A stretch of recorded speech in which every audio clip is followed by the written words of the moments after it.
Il est 15 h, retour de l'actualité dans l'après-info. Nous sommes ensemble jusqu'à 18 h. Bonjour à tous si vous nous rejoignez. Bonjour Valentin. Bonjour Fanny, bonjour à tous. Dans l'actualité, il est soupçonné de 4 meurtres. Le sans domicile fixe de 24 ans arrêté mercredi pour avoir tué les 4 personnes retrouvées flottantes dans la Seine la semaine dernière à Choisy-le-Roi. Il pourrait être impliqué de près. L'individu est en garde à vue depuis mercredi. Il a déjà été entendu à 4 reprises par les enquêteurs de la brigade criminelle de Paris. 150 jeunes israéliens interdits d'accès dans un parc de loisirs. Le gérant du centre situé dans les Pyrénées-Orientales aurait refusé d'accueillir ces jeunes vacanciers en raison, dit-il, de ses convictions personnelles. Il a été placé en garde à vue, il nie les faits. On en parle tout de suite. La France sera-t-elle paralysée le 10 septembre prochain? Une initiative citoyenne appelant à bloquer le pays pour s'opposer au budget strict proposé par François Bayrou prend de l'ampleur en France. De la France insoumise au syndicat Sudrail, plusieurs partis et syndicats soutiennent le mouvement. Pas encore la CGT. Sophie Binet craint que l'initiative soit noyautée par l'extrême droite. Vous l'entendrez. Et puis l'ONU reconnaît officiellement la famine dans la bande de Gaza. Dans le même temps, Benyamin Netanyahou menace de détruire Gaza-Ville si le Hamas n'accepte pas la paix à ces conditions. Le gouvernement israélien qui maintient sa volonté de coloniser durablement la Cisjordanie. On fait le point dans un instant. Un SDF algérien a-t-il tué 4 personnes avant de les jeter dans la Seine? C'est ce que tentent de découvrir les enquêteurs de la brigade criminelle de Paris. Les corps des victimes avaient été retrouvés la semaine dernière à Choisy-le-Roi. Oui. On prend le direction du siège de la police judiciaire à Paris pour retrouver Marie Roux, notre envoyée spéciale. Marie, on l'a appris aujourd'hui, donc le sans domicile âgé de 24 ans qui a été placé en garde à vue mercredi est soupçonné donc de 4 meurtres.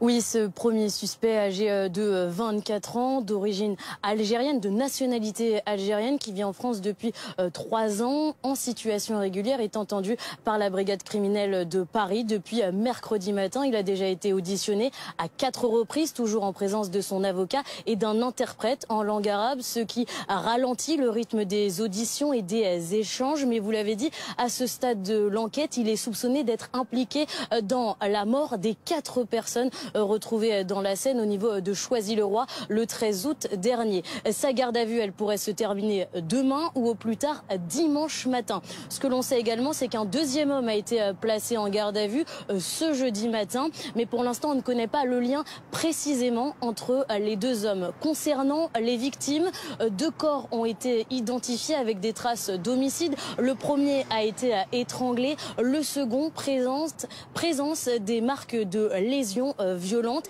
Les 2 autres corps qui ont été repêchés dans la Seine n'ont pas pu être identifiés en raison de l'état de détérioration des corps. On ne peut pas, pour l'instant, en tout cas les enquêteurs ne peuvent pas comprendre les circonstances de la mort. Enfin, pour y voir plus clair dans cette affaire, le parquet de Créteil a décidé de regrouper les 4 procédures qui avaient été ouvertes au départ, 2 pour homicide volontaire, 2 autres pour rechercher les causes de la mort en une seule et même enquête pour meurtre par concours, c'est-à-dire meurtre multiple. Et cette seule et même enquête, elle a été confiée à la brigade criminelle de Paris de la police judiciaire. Merci Marie Roux avec Anaël Le Teneux. Dans l'actualité aussi, cette question, est-ce un acte antisémite clairement revendiqué sur le territoire français? Le gérant d'un parc de loisirs situé à Portet-Pumorins dans les Pyrénées-Orientales a été placé en garde à vue. Il est soupçonné de discrimination fondée sur la religion. La garde à vue a été prolongée, l'homme nie les faits. Pourtant, il aurait refusé l'entrée à 150 jeunes vacanciers originaires d'Israël. Une sortie réservée à l'avance par le groupe, mais le gérant du parc aurait finalement interdit l'accès en raison de ses convictions personnel, dit-il. Reportage d'Émile Darcourt. Pas de clients, mais des gendarmes devant l'entrée du parc tir au vol. Les tyroliennes, elles, restent à l'arrêt. Hier, d'après un communiqué du procureur, 150 jeunes de 8 à 16 ans, israéliens, en vacances en Espagne, se sont vus refuser l'accès aux installations, malgré une réservation faite à l'avance par un tour opérateur espagnol.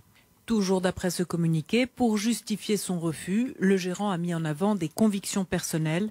Une situation qui embarrasse la mairie de cette commune d'une centaine d'habitants. Il est évident que nous condamnerions, le conseil municipal et moi-même, de façon très ferme, un tel acte, si les faits sont avérés. Nous avons reçu des messages vocaux et des mails ce matin assez menaçants, des gens qui ne font pas la part des choses et qui pensent que tout le village approuve un tel acte, je répète, s'il a été commis. Le CRIF attend des réactions significatives des autorités.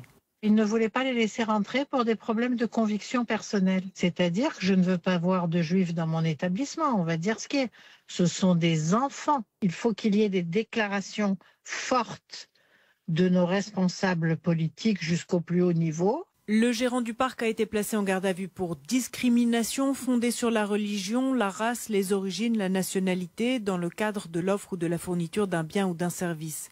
Un délit qui peut faire l'objet d'une peine allant jusqu'à 3 ans d'emprisonnement. Le gérant, âgé de 52 ans, ne reconnaît pas les faits. Un post sur la page Facebook du parc publié mercredi à 19h32 indiquait une fermeture jeudi pour inspection des installations après l'orage survenu la veille. Célia Vallée, vous nous avez rejoint en plateau, journaliste au service police-justice de BFM TV. Célia, il est toujours en garde à vue. L'homme, la garde à vue a été prolongée. Il nie les faits, c'est important de le rappeler. Il risque quoi ? Il risque une peine maximale de 3 ans d'emprisonnement pour ce délit. Un délit avec une enquête qui est ouverte pour discrimination fondée sur la religion, la race, les origines ou la nationalité dans le cadre de l'offre ou de la fourniture d'un bien ou d'un service. C'est un homme qui est inconnu de la justice, qui ne fait pas l'objet de mauvais renseignements selon le parquet. C'est les éléments qu'on a pour l'instant. Effectivement, il nie les faits et sa garde à vue va être prolongée de 24 heures. Célia, que risquent les enfants ? Alors, que deviennent les enfants? Les enfants, donc après ce refus d'accès au parc de loisirs, ils ont été escortés en bus par les gendarmes sur un autre parc de loisirs à une 50aine de kilomètres de là où ils devaient aller initialement.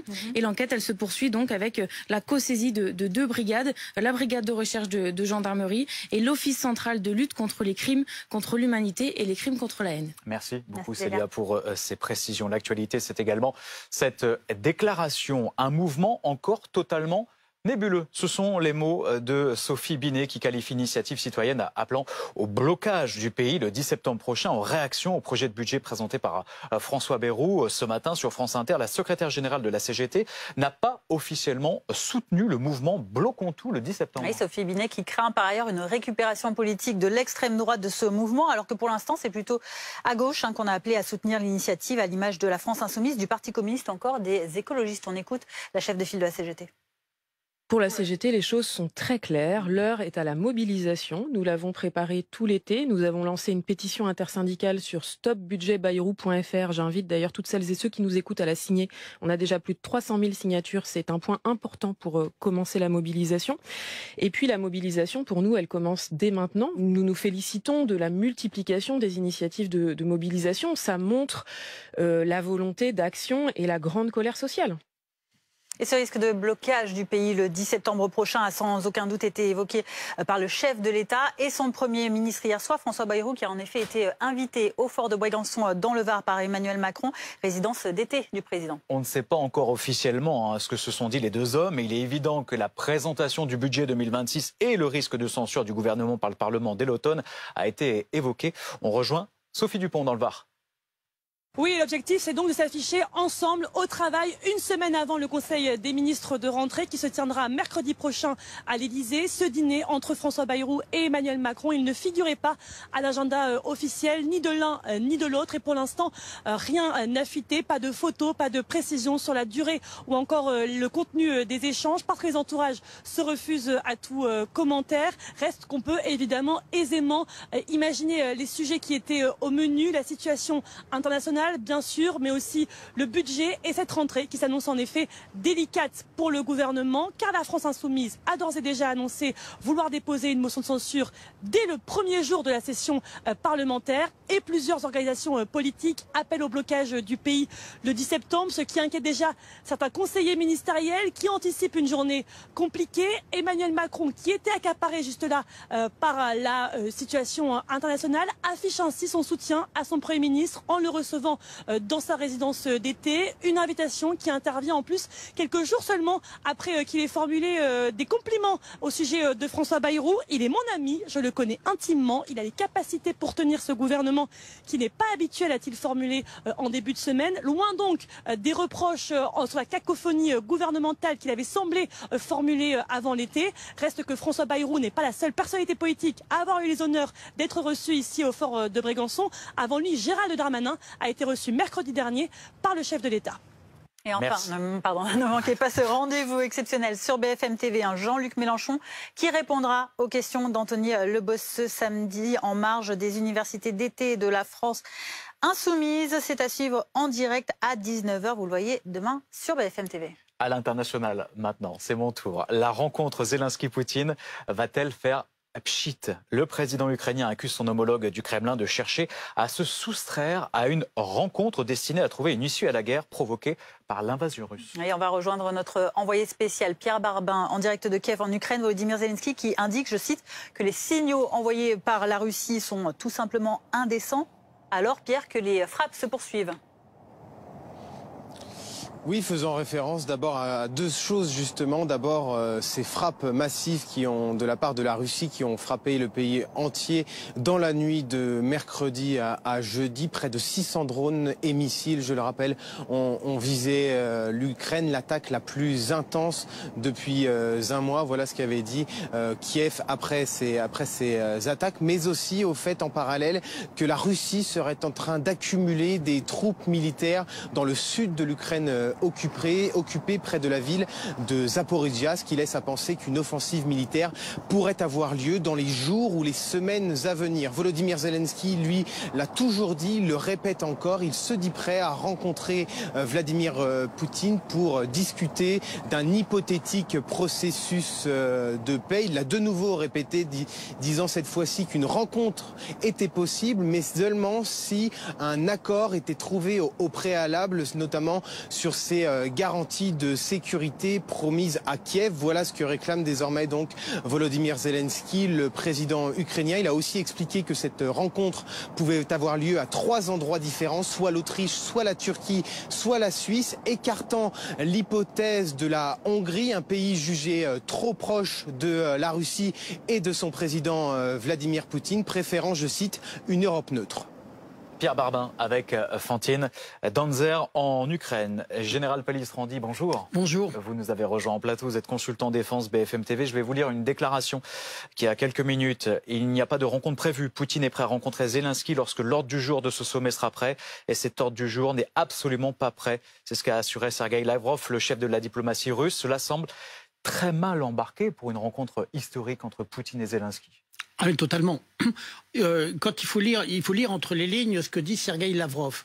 En fait, Poutine acceptera de rencontrer Volodymyr Zelensky pour signer la capitulation de l'Ukraine. C'est ça ce que ça veut dire, en quelque sorte. Donc on est en fait dans une impasse complète. Or, il y a une semaine, c'était le fameux sommet d'Anchorage où Vladimir Poutine arrive donc et va rencontrer Donald Trump. Et dans la foulée, le sommet de Washington, parce qu'il y avait urgence. Et qu'est-ce que l'on voit? C'est que Moscou n'a absolument pas varié dans ses positions. Et contrairement à ce que Donald Trump affirme en disant qu'il y aura une rencontre très rapide entre les deux, voilà, d'ici 15 jours, non. On voit bien que Moscou n'est pas du tout dans cette attitude-là. Bien au contraire, fermeté diplomatique, les déclarations de Sergueï Lavrov. Et puis, hélas, sur le terrain, les bombardements incessants, avec un record avant-hier, des pertes civiles. Et donc, Moscou n'a aucunement envie d'engager un vrai processus de négociation, un vrai processus de désescalade. Bien au contraire, Moscou est dans la guerre et poursuivra sa guerre autant que nécessaire.